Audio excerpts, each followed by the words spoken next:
Is it time for this episode? I've got a lot of work to do, man. I got a lot of stuff going on. It's like the last episode of the season. The movie we're gonna review this week is Jaws. Almost everyone has done, or the idea of going swimming in the water, and they made it incredibly scary.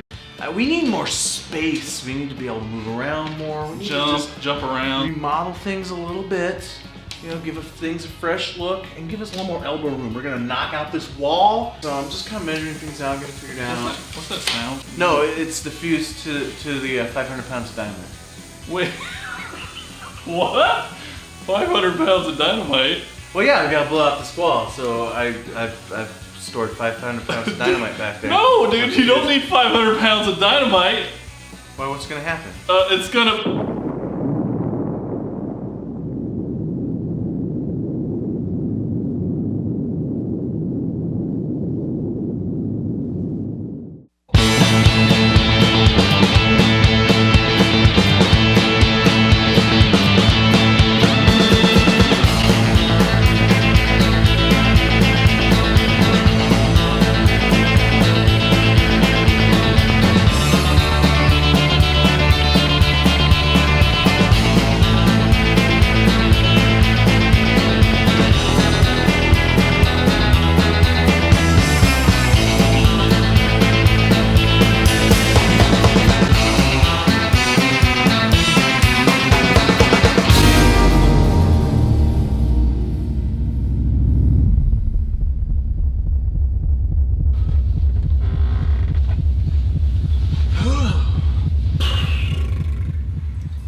First you blow up our shop,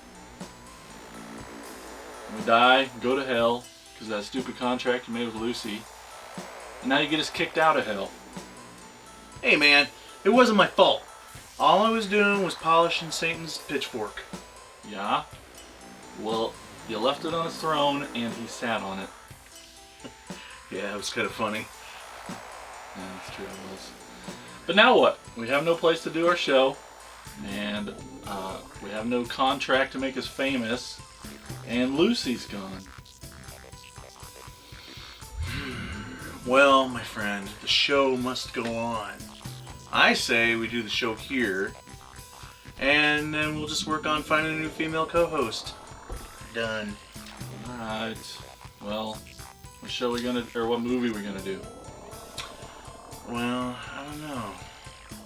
Wait a minute, Satan did say as he was kicking us out, he gave me this package and said that we should do it for our first show. Okay. I got it right here. Let's see what it is. Devil's Rejects. Ha ha. Real funny, Satan. So Devil's Rejects, what do you think of this movie, Jason? I liked almost all of it. Whoa, almost? There's one scene maybe we'll get into later, but Okay. I thought it was really good. I personally did not like House of a Thousand Corpses. I kind of hated it. He's kind of weirdo, because House of a Thousand Corpses is great. Yeah, but no. See, it was Texas Chainsaw Massacre on acid, and I think it borrowed too heavily from that, and it was just kind of more rip-off than homage. I don't know. I didn't like it. It was the style and it looked cool, but like, yeah, it didn't seem anything great. But I liked this one a lot better. Yeah, but so now we have this family that's badass and they're on the run. And so now we have something entertaining to watch. It's really good. It almost kind of starts off where House leaves off, but they take the gels off of the lights. Yeah. And everybody grows beards, including Sherry Moon Zombie, and then they just go from there. It starts off with a massive shootout. You know, the cops show up to figure out the Firefly family is done the evil things that they've done, so they show up at the farmhouse. Big old shootout where the Firefly family is wearing tin cans and stuff. It's pretty cool. That's and cool. There's a big old shootout.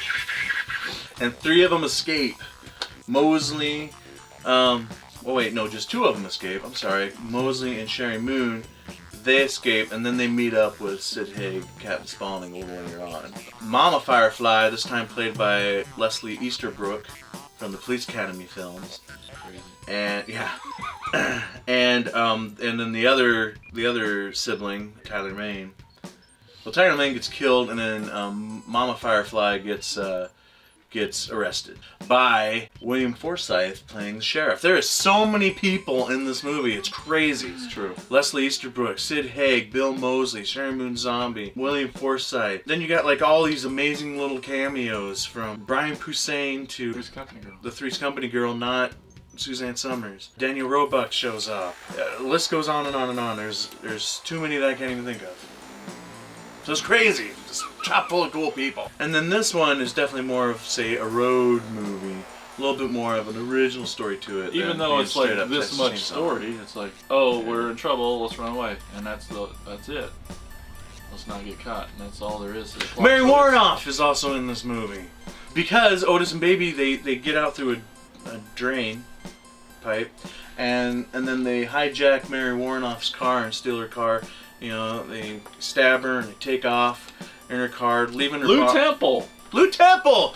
It's established in this movie that Otis, played by Bill Moseley, and Baby are brother and sister. Leslie Easterbrook is the mama, of course. And then you have Captain Spaulding, who Baby calls Daddy through the entire movie. But you don't get a father-son feel relationship dynamic between Otis and Spaulding. That seems off. It almost feels like a brotherly kind of relationship. However, they're on the run. They decide they are going to meet up with Spaulding's brother, played by Big Joe Ken. Yeah. I mean, Ken flippin' Foray, man. Yeah. So there's another one. And Michael Berryman's in this movie too. And Ginger Lynn Allen. So what's the scene you didn't like? You said there was a scene in this movie you don't like. There's this one scene that it feels like it doesn't fit at all. I just remember them sitting in William Forsythe's police office. Oh, I know where you're going. And they bring in a movie reviewing expert historian type person. Yeah. And to help them with this case of tracking down his family's serial and he's killers. completely worthless. Nothing comes of it except they yell at him a lot, and they leave. And it is dumb. It's a dumb scene. You're right. You're right. It's That awful. is a dumb scene, and it's pointless. It doesn't fit. It takes away. It slows it down. It's awful. Should have been cut. Here's my take on this movie. Okay. This movie is Empire Strikes Back. What? This movie is Empire Strikes Back. Think about it, dude.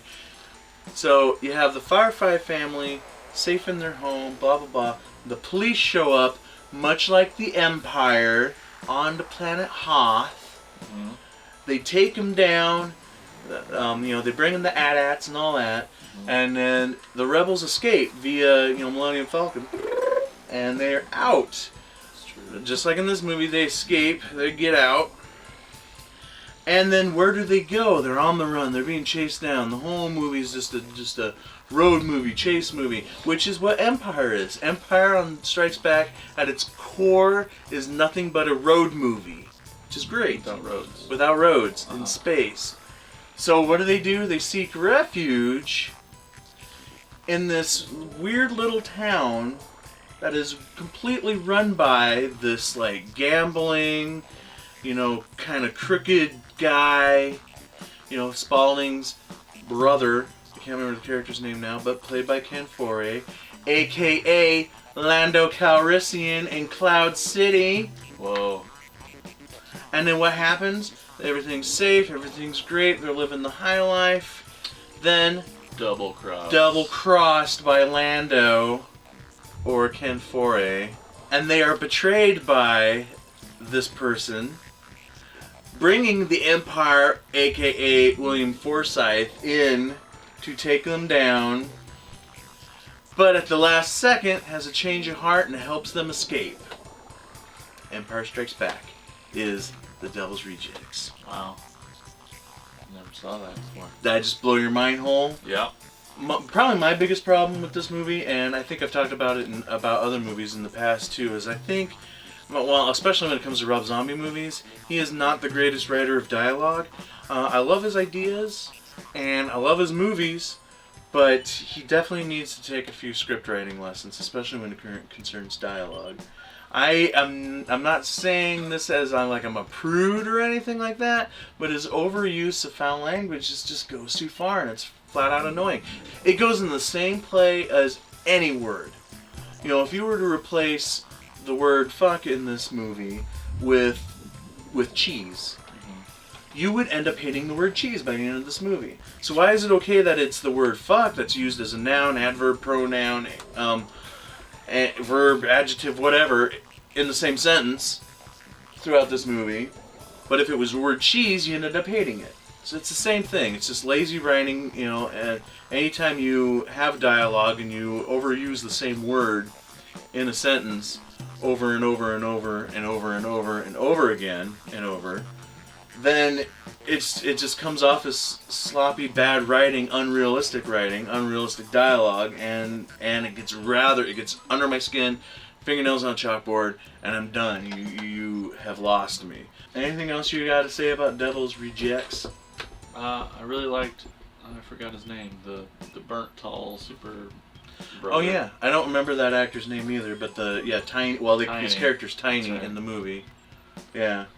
He was great. He was great in the beginning, and then he helps them out at the end. And just a silent, great moment. If there's a sweeter moment of this terrible family, it's Tiny. That's kind of the messed up thing about this movie, is that they put this whole crazy murderous family in the protagonist role of this film. And I don't care. We've all seen the horrific things that they've done, and they don't shy away from the horrific things that they do in this movie either. Because again, I go back to the hotel room scene, but they could have easily just held him at gunpoint until Captain Spaulding showed up, and if they felt the need to kill him to cover their butts or whatever, then that's fine.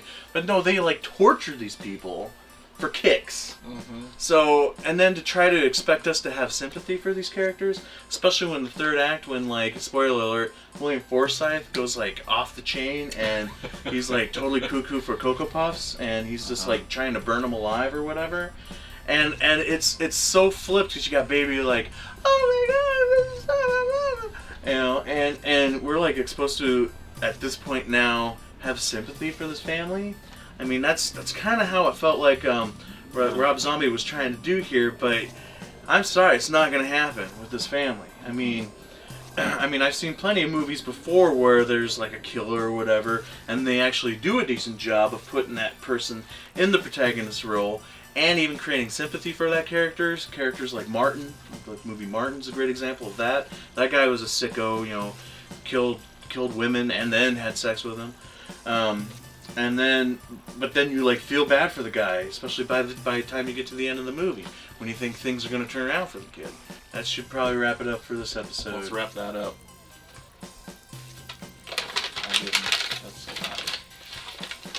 So that wraps up another episode. Devil's Rejects, thumbs up. Check it out if you've never seen it before. Hey, we're back. And we are back. Season 3. Oh, we made it out of hell. Jerk. Woo! What? It wasn't that bad. It was hot. Well, yeah. A little bit. But I got a good tan. It's true. Look at that. So yeah. We're glad to be back. If you missed us, make sure to leave a comment on this episode. So until next time, if you find yourself in a situation where you're presented by a contract by a demon for fame and fortune, and then you end up blowing yourself up and end up in hell, only to get kicked out again by Satan, remember, wear comfortable shoes. Bye, everybody. See ya.